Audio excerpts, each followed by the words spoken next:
If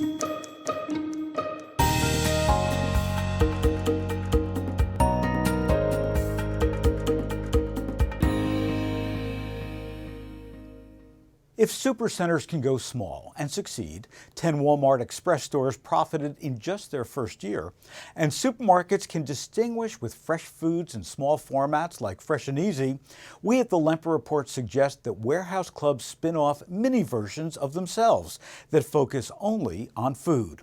These retailers have the enormous buying clout and operating efficiencies to keep their winning formulas intact.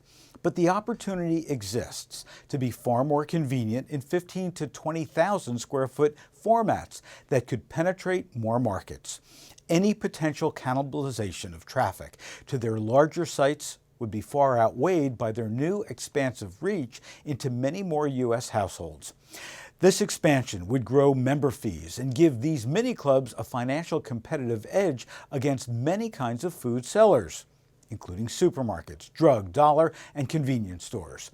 In the most recent quarter, Costco's 9.2% growth in fee revenues to $475 million helped to drive 8.2% growth in Costco's revenues to $22.32 billion and a 19% jump in net income. Back to Walmart. Based on early performance, President and CEO Bill Simon of the U.S. Stores Division told a Morgan Stanley conference that Walmart might be ready to roll out the smaller format of hundreds of food pharmacy combo stores at a time. He said the two questions foremost on their minds are how big this could become and how densely they could cluster the stores within markets. What shoppers think about pesticides when the Lempert Report continues. Conagra Foods. With brands like these, we can't help but smile. Conagra Foods. Food you love.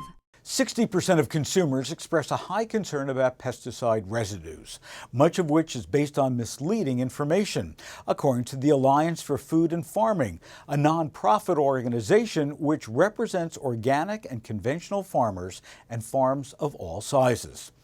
The issue of pesticide residues can be very complex, and terms are often used that are unfamiliar to many consumers. Recent surveys show that 29% of consumers are buying less fruits and vegetables due to these concerns about pesticide residues, according to the Alliance. SafeFruitsAndVeggies.org is a chance for consumers to explore science-based information about pesticide residues through a pesticide calculation tool that every retailer should link to. The mere presence of a pesticide does not mean that the food is harmful.